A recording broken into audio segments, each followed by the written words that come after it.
और बाद में तुमको जो लगेगा वो खर्चा तो 1-2 लाख में जो तुम्हारे पेशेंट रिकवर हो जाएगा, हो जाएगा रिकवर। लेकिन तभी तो 5 लाख 4 लाख चले गए, अभी कहाँ से लाऊं मैं पैसे? 1,90,000 रुपये मांग रहे हो भी। अब खबर नागपुर के सिम्स अस्पताल से, जहां 17 दिन के इलाज के बावजूद एक कोरोना मरीज की हालत नहीं सुधरी। वही अस्पताल ने 17 दिनों के इलाज के बाद भी कोरोना जांच करना गवारा नहीं समझा। वही किसान परिजन को 5,70,000 रुपए का बिल दे दिया। जब परिजनों ने मरीज को क्या ट्रीटमेंट दी ये पूछा तो सिम्स अस्पताल ने उन्हें वो भी नहीं दिया। आइए जानते हैं क्या है पूरा मामला। नागपुर के बजाज नगर स्थित सिम्स अस्पताल में 17 दिनों से भर्ती कोविड मरीज की किसी भी तरह से हालत नहीं सुधरी। वहीं दूसरी ओर अस्पताल ने बिल बढ़ाते हुए तकरीबन 6 लाख का बिल मरीज के परिजन को दे दिया। आपको बता दें कि मरीज का भाई किसान है और अपनी जमीन गिरवी रखकर अपने भाई के इलाज के लिए 4 लाख अस्पताल में भर दिए। इसके बावजूद अस्पताल ने 1,70,000 रुपए का बिल बकाया बताया है।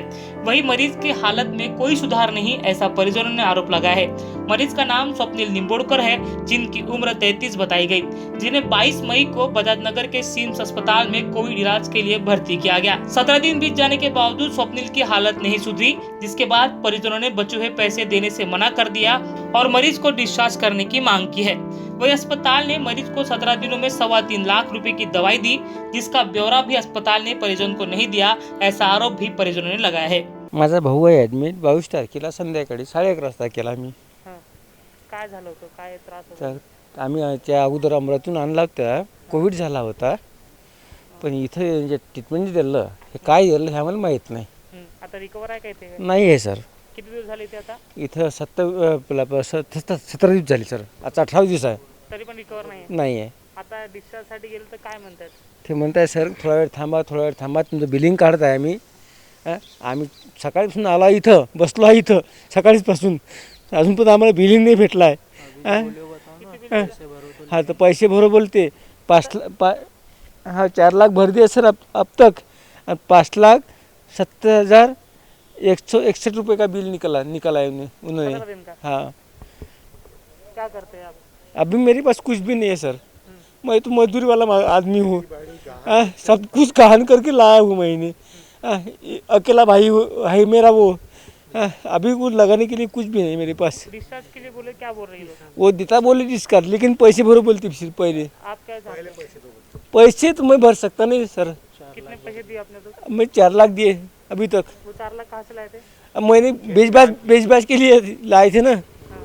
वो जो पहले बोले थे वो एक पहले 1.25 लाख भरो, 1 लाख भरो, और बाद में तुमको जो लगेगा वो खर्चा तो 1-2 लाख में जो तुम्हारे पेशेंट रिकवर हो जाएगा, 1-2 लाख में हो जाएगा रिकवर। लेकिन तभी तो 5 लाख 4 लाख चले गए, अभी कहाँ से लाऊं मैं पैसे? 1,70,000 मांग रहे। 1,90,000 रुपये मांग रहे हो अभी। 170 है क्या? हाँ वो मांग रहे अभी, कहाँ से लाऊंगा मैं? मैं तो बोल रहा था मैं एंडिंग पी के यहीं पे मर जाता हूँ मैं। क्या बोलूँ मैं, कहाँ से लाऊंगा मैं पैसे? सब बेच दिया मैंने। आपने यहाँ पे लाए थे कि रिकवर हो जाए, लेकिन रिकवर नहीं हुआ। ये मैटर ऐसा है, जैसा अभी आपको इनके जो एडमिट है पेशेंट, उनके ब्रदर ने भी आपको बताया है। 18 दिन पहले पेशेंट को यहाँ लेकर आए, पेशेंट का सिटी स्कोर 16 था। 18 दिन था, ये बोल रहे हैं कि पेशेंट ठीक ठाक कंडीशन में था जब लाए थे। एक बात और बता दूं कि पेशेंट मात्र 33 साल का है, पुलिस भर्ती वाला बोलते वो व्यक्ति है, फिट है, डेली रनिंग करने वाला वो व्यक्ति है। सिम्स हॉस्पिटल बजाज नगर में उसको पेशेंट को एडमिट करे 16 के सिटी स्कोर पर, आज बोलते 18-19 दिन हो गए, 18-19 दिन से वो वेंटिलेटर पर ही है। इनको कोई उसकी जानकारी सही नहीं दी जा रही है कि उसका क्या ट्रीटमेंट है, सिर्फ बिल व्हाट्सअप कर देते। पहले बोलते जब ये आए तो इनको बोला गया कि 1 लाख रुपए के अंदर तुम्हारा इलाज हो जाएगा, 1 लाख रुपए डिपॉजिट दो। पहले उन्होंने डिपॉजिट लिया, उसके बाद में 2-4 दिन बाद इनको बोला गया कि 2.5 लाख रुपए तक की तुम वो रखो, 2.5 लाख रुपए 2.25 लाख रुपए में तुम्हारा इलाज हो जाएगा। ये किसान आदमी है, इन्होंने जैसे तैसे बंदोबस्त करते करते इनसे 4 लाख रुपए, 1 लाख रुपए से स्टार्ट करा था बोलना, 2.5 लाख रुपए आखिरी इनको एस्टिमेट दिया था कि 2.5 लाख रुपए के ऊपर बिल नहीं जाएगा। 4 लाख रुपए अभी तक इनसे वसूल लिया है। बताओ, बिल दे रहा है इनको अब वो डिस्चार्ज के टाइम 5,70,000 रुपये का, वो भी इन्होंने उसको टच करा कि भैया अब हमारे पास पैसे नहीं है, तो उसने अचानक डिस्चार्ज का बोला। अब डिस्चार्ज का बोला, जब तुमने 2.5 लाख रुपए का बोले थे कि 2.5 लाख रुपए के ऊपर तुम्हारा एस्टिमेट नहीं जाएगा, तो 5,70,000 रुपये का बिल कैसे बन गया? 3.25 लाख रुपए यहाँ का डॉक्टर बोलता है 3.25 लाख रुपए का तुम्हारे को मेडिसिन लगी। मैंने उनको साफ पूछा कि 3.25 लाख रुपए क्या तुम सोने चांदी के वर्क की मेडिसिन खिला रहे, क्या खिला रहे? ये डिस्क्रिप्शन कुछ भी नहीं है। जूम करो थोड़ा सा आप दादा, कुछ भी डिस्क्रिप्शन नहीं है, हॉस्पिटल का कोई वो नहीं है, स्टैंप नहीं है, कुछ भी नहीं है। ये बिल है बोलते हैं इनके हॉस्पिटल का, जिसमें ना सिग्नेचर है डॉक्टर की, ना कोई स्टैंप है, या कच्चा बिल दे दिया गया है। 3.25 लाख रुपए मेडिसिन लगी, वो बोलते हैं कि अब तुम पैसे भरो तो ही पेशेंट यहाँ से जाएगा। तो ये बंदा बनाकर तो हम इनको रखने देंगे नहीं पेशेंट को। हम लोग को इन्होंने इतनी आज से भैया ने बुलाया, ये भैया का रो रो के बुरा हाल है। मैं बोलता हूँ ऐसे टाइम इन्होंने खेती वेती क्या क्या बोलते बेच के पैसे भरे हैं। 3.25 लाख रुपए की दवाई दे रहा है, 1,62,000 रुपये उसका अकोमोडेशन है। 3.25 लाख रुपए की दवाई देने के बाद में बोलते हैं कि पहले तुम बाकी का भी पैसा भरो। 4 लाख जबकि पे कर चुके, फिर भी बोलते तुम बाकी का भी पैसा भरो, उसके बाद हम तुम्हारे को हिसाब बताएंगे तुम्हारा पैसा कहाँ पर लगा। तो ये तो सरासर गलत है। क्या मांग कर रहे हैं आप? ये मांग कर रहे कि 1,70,000 रुपये और भरो, उसके बाद पेशेंट यहाँ से जाएगा। अभी मैंने बात करा हूँ, अब अगर ये नहीं समझ में आती है इनको तो पेशेंट तो खैर यहाँ रहेगा नहीं। हम लोग कोई कानून तोड़ के काम नहीं करते, कानूनी तौर पर हम पेशेंट को लेकर के ही यहाँ से जाएंगे। ये पेशेंट के भाई है, इनका रो रो के बुरा हाल है। मैं बोलता हूँ कि डॉक्टर्स लोगों की हम इज्जत करते, लेकिन ऐसे जो डॉक्टर है, मेरे को आप बताइए 6-6 लाख रुपए कोविड के इलाज में कैसे लग जा रहे हैं? 18 दिन तक क्या आप कोविड पेशेंट को उस पर रख रहे हो, वेंटिलेटर पर? पेशेंट के घर वालों को आप बता रहे क्या हो कि भैया हम आपके पेशेंट को सिर्फ एंटीबायोटिक दे रहे हैं। क्या बोले? एंटीबायोटिक तो एंटीबायोटिक है वो, हाँ? ठीक हो रहा है, 2 दिन में ठीक हो रहा है, 2 दिन में ठीक हो रहा है, ऐसी बात कर रहे हैं वो।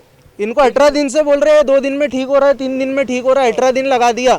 33 साल के जवान पुलिस भर्ती वाले लड़के को, स्वप्निल निम्बुलकर नाम का वो व्यक्ति है, ये किसान आदमी है। पीठ है वो, पीठ है, पूरा बॉडी पीठ है वो, जो टेबल भी करता वो उठाना, वो सुबह 5 बजे निकलता वो रनिंग पे, वो रनिंग करता था 5 बजे तक, 7 बजे तक। पुलिस भरतीला गेला होतो, एका मार्काने गटला तो पुलिस भरतीले। असं नाही होऊ शकत एकदम ते। आणि तो 2 दिवस पहिल्यांदा जेव्हा 8 दिवस आम्ही इथे भरती केलं त्यानंतर बोलला तो, आम्हाला व्हॉट्सअप केला, व्हिडिओ कॉल केला, स्वतः नाही केला, फक्त बोलून शकला। नळी होती तोंडामध्ये, नंतर त्यातून हिंदून टाकलं त्या नळी इथून, त्यानंतर आम्ही ते काहीच रिस्पॉन्स नहीं भेटला आम्हाला। बात ये भैया, उसके शादी को 4 दिन हो गए, उसने अपने औरत को भी नहीं देखा। हाँ, उसकी औरत ने भी उसको पूरी तरह देखा। इसनंही टाकली आणि इंजेक्शन लावले, कायचे म्हणून काळजी नाही, आम्हाला माहीत नाही, जपून ठेवला आणि फक्त आम्ही, हे आम्हाला माहीत नव्हतं, आम्हाला समजत नाही, आम्ही शेतकरी माणसं आम्ही, कायचे लावून काय आम्हाला ते पैसे द्यायचं काम होतं, आम्हाला पैसे मागत होते, हे आम्ही देत होतो। कायचे इंजेक्शन काय लावते हे आणि झोपून ठेवतो, आधी झोपूनच आहे तो। ये ऐसे कई लोगों को दर्द दे रहे हैं। बाकी हमारा वादा है कि हम पेशेंट को यहाँ से लेकर के जाएंगे, आगे क्या होता है पेशेंट के साथ। और यही अभी हमारी मुहिम भी शुरू है। राज्य सरकार से मैं दोबारा मांग करता हूँ, आपने इतना अच्छा रूल निकाला है बेड चार्जेस पर एक रोक लगा के, लेकिन उसके बाद से हॉस्पिटल वाले मेडिसिन के नाम पर अपनी लूट मचा रहे हैं। 3.25 लाख रुपए की दवाई लगा दे रहे, बोल रहे 18 दिन में, लेकिन कोई हिसाब किताब नहीं दे रहे। तो मैं बोलता हूँ कि साहेब आपसे ऐसी मेरी मांग है, विनती है, उद्धव ठाकरे साहब से भी मैं मांग करता हूँ कि साहब कोविड में लगने वाली मेडिसिन के भी चार्जेस पर एक बाइंडिंग लगाए, जिसके ऊपर ये पैसा ना वसूले। नहीं तो कहीं 3 लाख रुपए भी ले रहे, कहीं 5 लाख रुपए भी ले रहे मेडिसिन के, नहीं तो कहीं 70,000 रुपये में मेडिसिन हो जा रही। आगे क्या होता है इनका, स्वप्निल निम्बुलकर जी का, ये आपको बताया जाएगा। जय हिंद, जय भारत।